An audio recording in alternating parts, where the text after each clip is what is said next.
Hello दोस्तों मेरा नाम अंकित सिंह और आज आपके साथ मैं डिस्कस करने वाला हूँ एक्सिलरी आर्टरी। तो जो आपका अपर लिम्ब होता है उसकी जो मेन ब्लड सप्लाई होती है वो एक्सिलरी आर्टरी थ्रू होती है। तो इस वीडियो के अंदर हम एक्सिलरी आर्टरी के पार्ट कैसे डिवाइड होती है, तो कैसे उसका कोर्स होता है, वो सारी बातें इस वीडियो के अंदर हम देखने वाले हैं डायग्राम की हेल्प से। ठीक है। तो सबसे पहले जो बात होती है एक्सिलरी आर्टरी आती है कहाँ से है, तो एक्सिलरी आर्टरी होती है जो कंटिन्यूएशन होता है सब क्लिन आर्टरी का। सब क्लिन आर्टरी से कंटिन्यूएशन ही आपका एक्जिला के अंदर हम उसको को बोलते हैं एक्सिलरी आर्टरी। तो एक्सिलरी आर्टरी को एक मसल पार्ट तीन पार्ट के अंदर डिवाइड करती है, वो होती है pectoralis minor. Pectoralis minor muscle इसको तीन पार्ट के अंदर डिवाइड करती है, प्रोक्सिमल पार्ट, डीप पार्ट और आपका distal part, first second third. ठीक है, तीन पार्ट बोल सकते हैं। तो फर्स्ट पार्ट की एक ब्रांच होती है, सेकंड जो डीप पार्ट होता है उसके दो ब्रांच होती हैं और तीसरे की तीन ब्रांच होती हैं। तो फर्स्ट पार्ट की एक ब्रांच, सेकंड पार्ट की दो ब्रांच, थर्ड पार्ट की तीन ब्रांच। ठीक है। तो ये आपके मेन हुई पार्ट और इसकी ब्रांच के नाम। उसके बाद आता है कि आपका कैसे फॉर्मेशन होता है। देखिए एक्सिलरी आर्टरी है ये आपका एक्सिलरी आर्टरी, यहाँ से आपका ये वाली जो मसल है ये मसल है आपकी पेक्टोरलिस माइनर मसल। तो पेक्टोरलिस माइनर, तो एक्सिलरी आर्टरी यहाँ से आई। तो एक्सिलरी आर्टरी पेक्टोरलिस माइनर से पहले वाला पार्ट हुआ फर्स्ट पार्ट, जहाँ से एक ब्रांच यहाँ से निकलती है। और जो पेक्टोरलिस माइनर के पीछे वाला रीजन है जहाँ ऊपर रहती है वो होता है आपका सेकंड पार्ट, और उसके आगे वाला होता है थर्ड पार्ट। तो इस सेकंड वाले पार्ट से दो ब्रांच निकलती हैं और इससे तीन ब्रांच निकलती हैं। तो जो फर्स्ट पार्ट होता है एक्सिलरी आर्टरी का वो उसका नाम होता है, उससे एक ब्रांच निकलती है, वो होती है superior thoracic artery. Superior thoracic artery तो थोरेसिक वॉल को सप्लाई करती है। ठीक है। सेकंड पार्ट जो बिहाइंड द पेक्टोरलिस माइनर है वो आपकी दो ब्रांच देगी। नंबर वन आपका lateral thoracic artery. Lateral thoracic artery आपका जो मेमोरी ग्लैंड है उसको सप्लाई करती है। ठीक है, ये वाली लेटरल थोरेसिक आर्टरी ये इधर से आया। और तीस ऐसे ही सेकंड ब्रांच है थ्रोकोएक्रोमियल ट्रंक। थ्रोकोएक्रोमियल ट्रंक ये वाला है।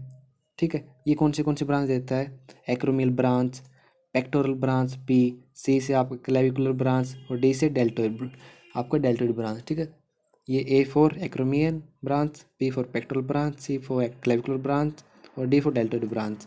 और ये कौन सा है, थ्रोकोएक्रोमियल ट्रंक से ये ब्रांच होती हैं। तो आपको दो कौन सी याद रखनी है, फर्स्ट पार्ट की आपको सुपीरियर थोरेसिक आर्टरी याद रखना है, सेकंड पार्ट की आपको लेटरल थोरेसिक एंड थ्रोकोएक्रोमियल आर्टरी याद रखना है। ठीक है। तीसरा, फर्स्ट की एक ब्रांच, सेकंड की दो ब्रांच, तीसरे की तीन ब्रांच। तीसरे के अंदर कौन से आते हैं, देखिए फर्स्ट पार्ट है, second part, third part. Third part के अंदर आता है दो, तो आपको ऐसे याद रहेंगी, anterior and posterior circumflex humeral artery. Anterior circumflex humeral artery, posterior circumflex humeral artery, AC ACHA PCHA। ठीक है, दो ये वाली ACHA PCHA।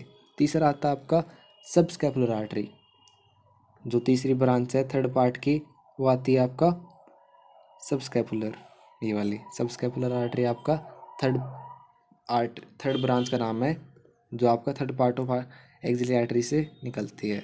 ठीक है, ये किसको सप्लाई करती है, इसके साथ साथ आपका सब स्कैपुलर के साथ साथ नोटोलाइटिस मेडोर्साई, उसी को हम थोरकोडोर्सल वो पास करती है, दोनों एक साथ रन करती हैं। और ऐसे ही आपका जो एक्सिलरी नर्व होती है वो आपका जो पोस्टीरियर सर्कमफ्लेक्स ह्यूमरल आर्टरी है ना उसके साथ रन करती है। तो ये आपके याद रखने हैं as a MCQ point of view और आपका क्लिनिकली। ठीक है, तो पोस्टीरियर के साथ एक्सिलरी, सब स्कैपुलर के साथ आपका थ्रोकोडोर्सल या लेटिस मेडोर्साई की जो नर्व है वो रन करती है। तो ये लार्जेस्ट ब्रांच होती है एक्सिलरी आर्टरी की, कौन सी, सब स्कैपुलर।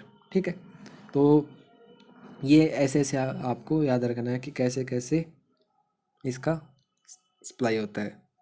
तो यहाँ से तो मैंने डायग्राम से दिखाई दिया था, पहली ब्रांच सब thoracic, superior thoracic, thoracoacromial, lateral thoracic. ठीक है, थोरैकोएक्रोमियन, लेटरल थोरेसिक।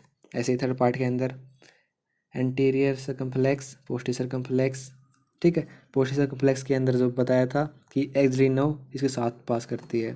जो तीसरी है वो आती है आपका सब स्कैपुलर। सब स्कैपुलर के अंदर दो ब्रांच है, एक तो सर्कमफ्लेक्स ब्रांच है, एक आपकी सब एक स्कैपुलर आर्टरी है। तो जो इसके साथ जो रन करती है वो होती है नर्व टू लैटिस डोर्साई, जिसको हम थोरकोडोर्सल बोलते हैं। तो 3 ब्रांच हैं, ठीक है। इस पूरी का जो मेन ब्रांच उसको बोलते हैं सबस्कैपुलर। सबस्कैपुलर की 2 ब्रांच हो जाती हैं, सर्कम्फ्लेक्स स्कैपुलर और स्कैपुलर आर्टरी। तो इस तरीके से आप एक्सिलरी आर्टरी को पढ़ सकते हो। इसके बारे में आप डायग्राम बना सकते हो, इसके बारे में शॉर्ट नोट लिख सकते हो। तो ऑलरेडी हम बहुत सारे वीडियो कर चुके हैं सुपेक्स के अंदर, तो आप वो देखना चाहते हैं तो जो सुपेक्स के एनाटोमी सुपेक्स की जो प्ले लिस्ट है वहाँ पर जाकर देख सकते हो। तो इस वीडियो से आपको हेल्प हुई है तो वीडियो को लाइक और चैनल को सब्सक्राइब जरूर कीजिएगा, जैसे आने वाले वीडियो का आपको पता चल जाए।